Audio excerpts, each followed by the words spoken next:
I'm pretty sure I lost. Oh, of course you did. We were just supposed to scare you. You try harder next time. 50,000, and the gold is yours. Each week we break down another Better Call Saul episode in order. With 30% less dialogue than normal, this episode condenses nicely into a hidden details video. And I've got 40 details you might not know in Season 2, Episode 6. Bali Ha'i. We start with some insomnia. It's new Chia Pets. Chia Elephant, Chia Cow, and Chia Lion Cub. This commercial is from 1998, which is fine, except I don't know they still would have been advertising the elephant, cow, and lion cub as new 4 years later. Chia Pets have something in common with the Beanie Babies we saw in the last episode. Both have been included in the New York Times time capsule scheduled to be opened in the year 3000.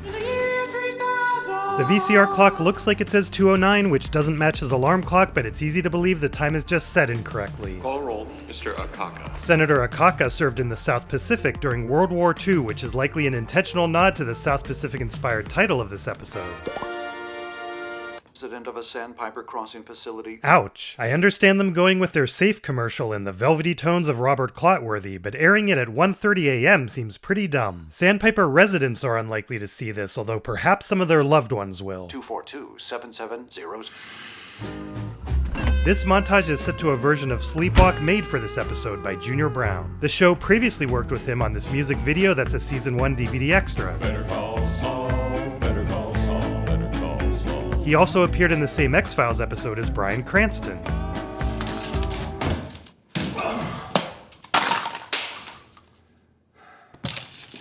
Now we know what Marie did before getting a job at Kleinman Radiology. Maybe there was some truth behind this lie. I work a lot with clay. We then learn Jimmy's lease isn't up yet. It's been exactly a month since he moved out.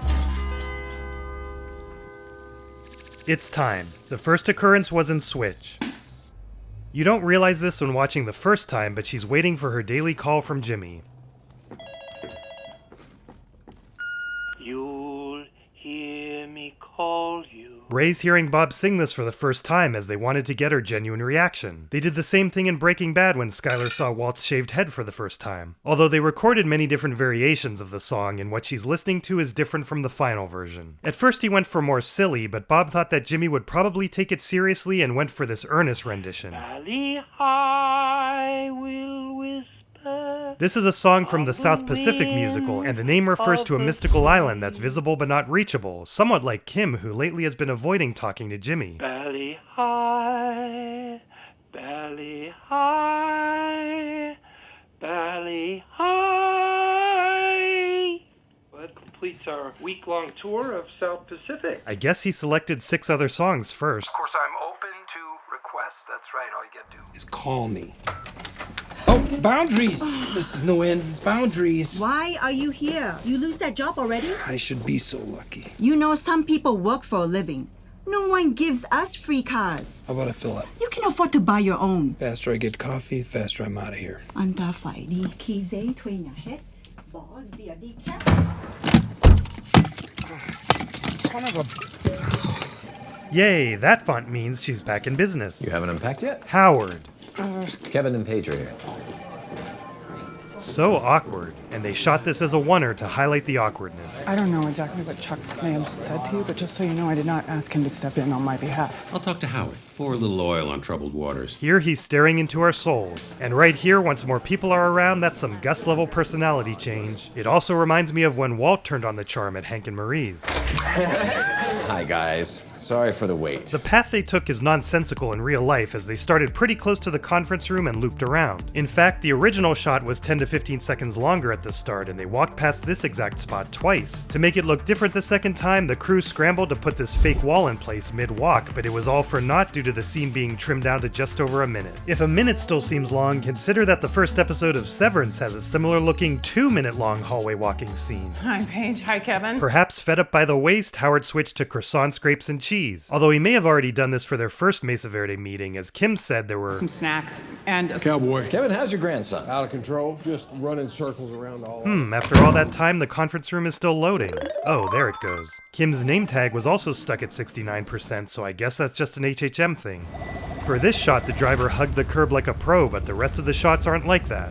This is Arturo, not a Breaking Bad character, and as usual, costume designer Jennifer Bryan added the touch of red for criminality. Mike figured he'd get company given the supplies he already bought, although perhaps not this soon. This Staples tagline was introduced in 2013, and the Bed Bath & Beyond tagline was introduced in 2007. Can I help you? He needs an answer. Respectfully, I'm gonna have to say no. You sure about that? You sure about that? I am. Director Michael Slovis purposely follows Mike into the house so a very astute viewer will notice a difference when he does this later. We'll get to that in a bit. Like in Breaking Bad, you can see evidence of the removed real-life house number.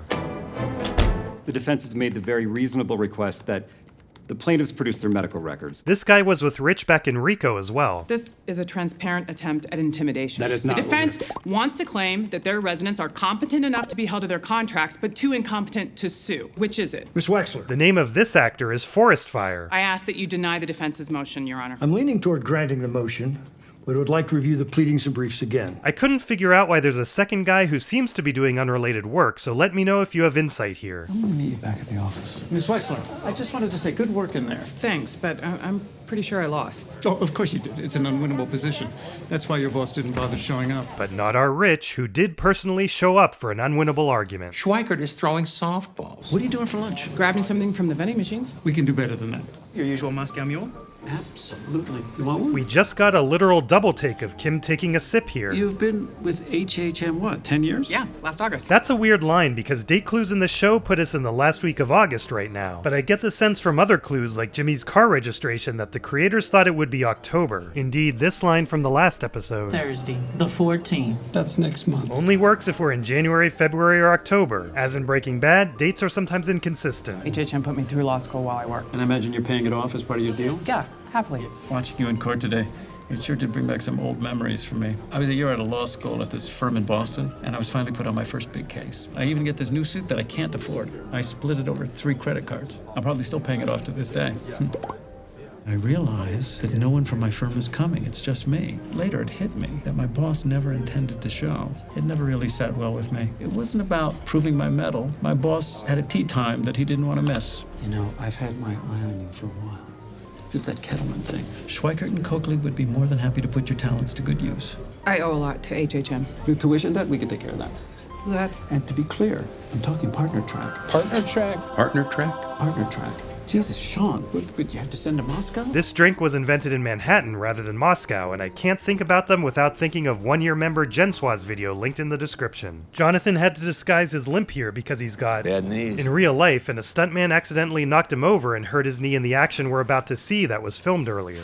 The carbon paper shows that 2 people stood on this mat today. It's an intentionally low-tech solution rather than something like pressure-sensitive landmine made to look like a welcome mat. It's unlikely they would have stood so close to each other, and even if it wasn't at the same time, the placement of the footprints feels a little too perfect. Starting now, they shot this during the day and covered the windows. Mike's gun also just changed from a P225 to a P226, which has a few differences such as these front slide serrations. It could be a replica as there's about to be some pistol whipping. This is another oneer, this time to help build the tension. And here's the clue that Michael Slovis set up earlier. He hoped some people might notice that this time the bedroom door is closed, so that must be where the perpetrators are hiding. It turns out writer Jennifer Hutchison was also hiding in there while this was being filmed.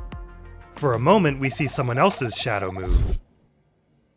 Kaylee made Micah get well soon pop-pop card since she and her mom think he was in a car accident. This is the 3rd long dialogue-free scene in this episode. First Jimmy had one, then Kim, and now Mike. It's a good thing they don't pay writers by the word.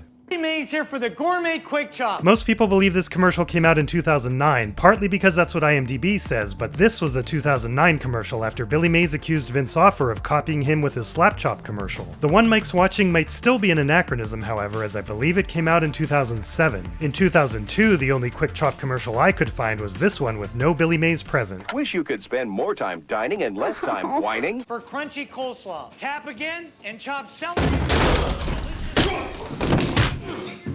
This one shot uses stuntmen for Mike and Arturo. What's the message? Take the 5,000. It took 2 guys to tell me that. We were just supposed to scare you. Try harder next time. Careful what you wish for, Mike. Get out. Mike's gun is reverted back to a P225, and we can see it's a nickel P6, the West German police contract variant. The idea here is that he still has a lot of trauma from his past, and he's not yet the cold-blooded killer from Breaking Bad.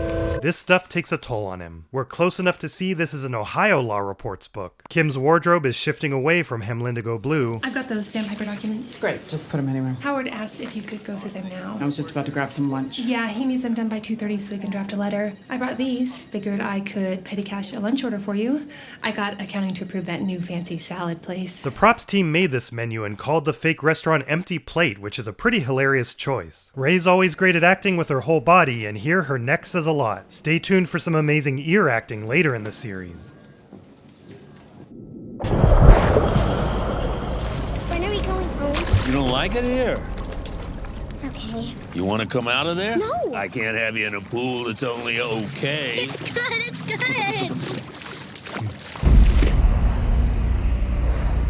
Hector tried harder.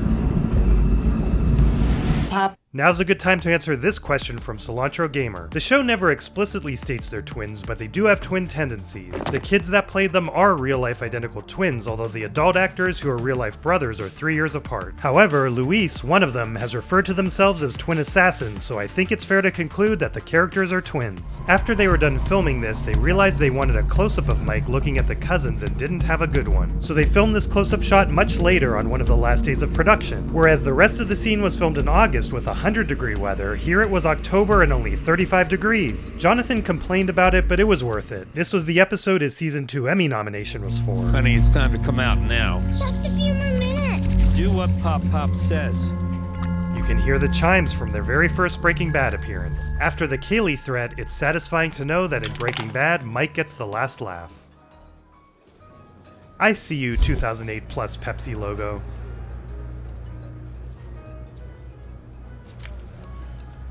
Schweikert and Coakley isn't important enough to get a callable number. They get a fake one. Oh, she's thinking about calling him. The gentleman would like me to let you know that your next drink is on him. The writers made sure not to make him too repellent like Ken because they wanted you to think for a moment that Kim might actually date him. I'm ready. Wasn't sure that was gonna work. Don't tell me that's the first time you've done that. So what kind of return on investment are you getting on these drinks? Not as pretty as you. Oh, man.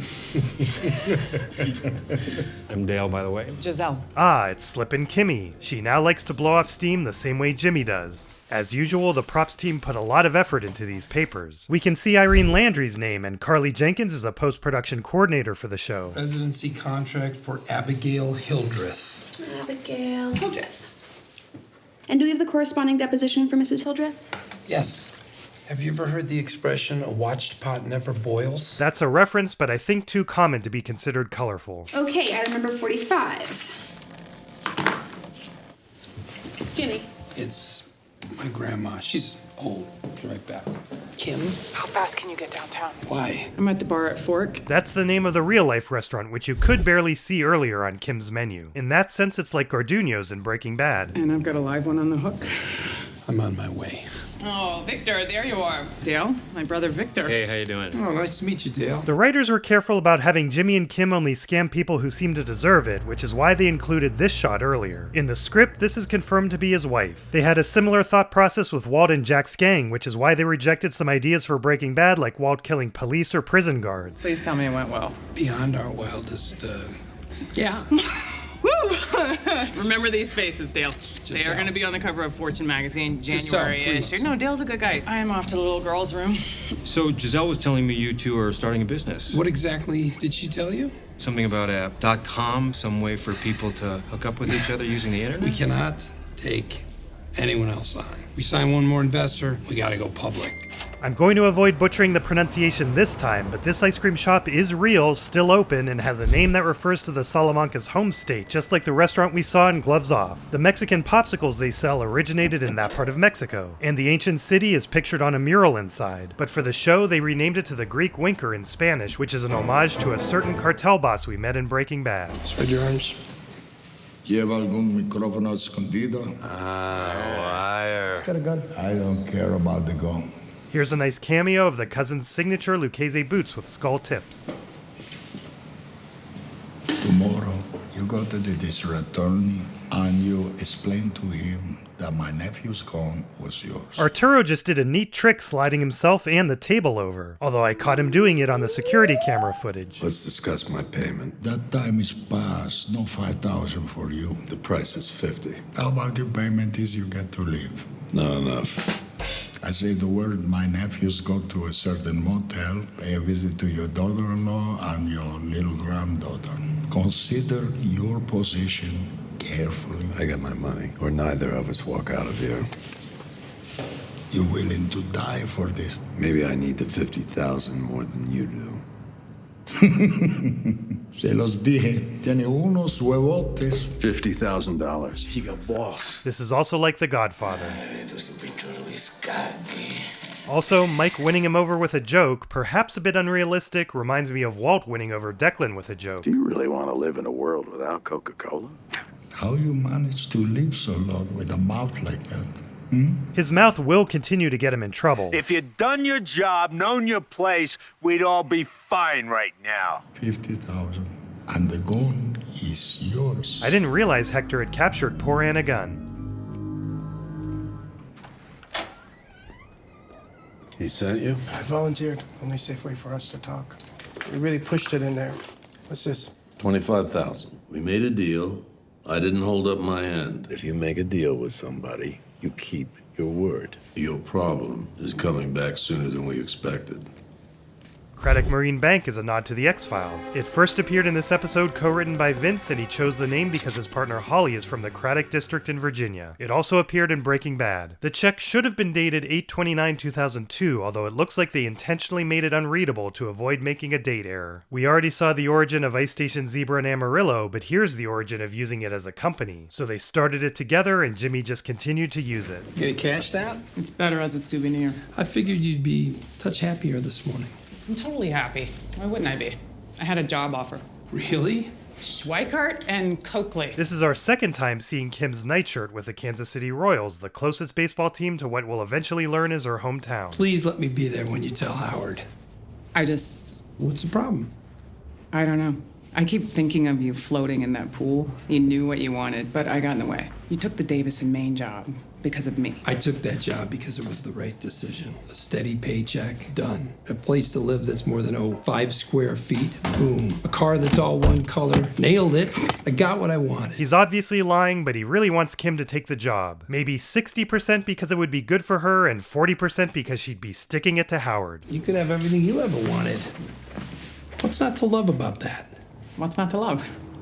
This song is about a con artist man trying to be with a con artist woman who explains they will never be together. And it's a situation where they both should be happy but aren't for some reason, echoing both Jimmy and Kim right now. The chaotic nature of this song is also meant to reflect Jimmy's mental state. The third time's the charm. Jimmy's old life is starting to dismantle this new life.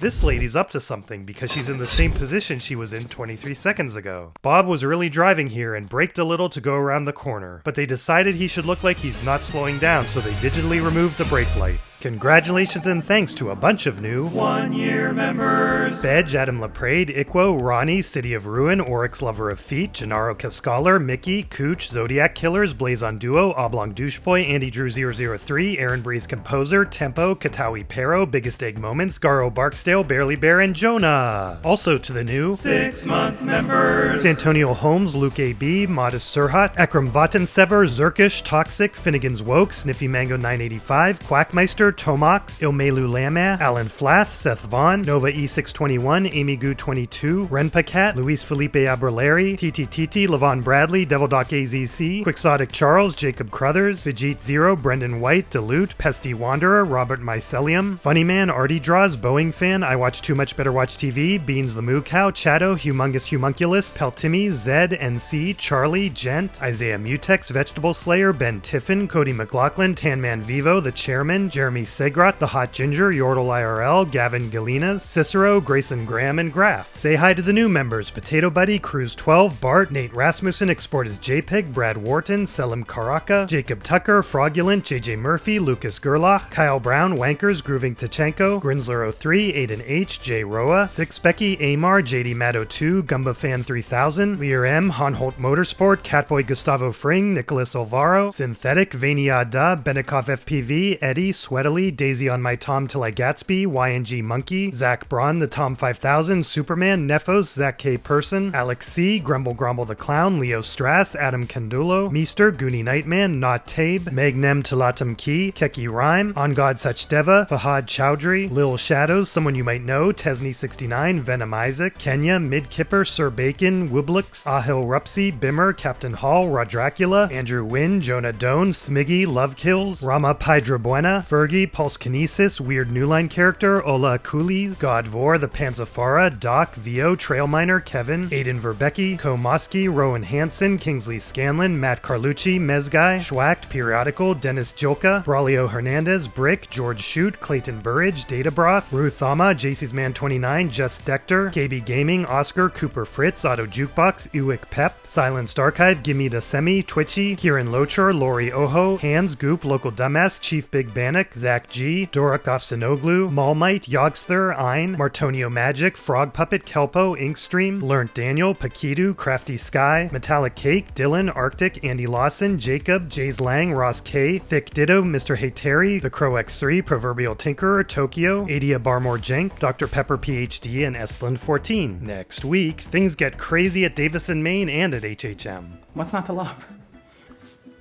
I don't believe you. I think you're still upset. Julie?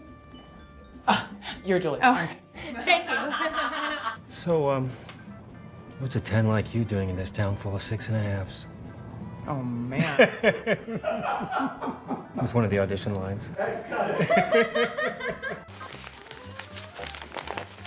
It's bullshit. That is bullshit. Fuck that. Kim, I fucked up my tie. I know. I wish I could help. I'm trying to help you with my eyes.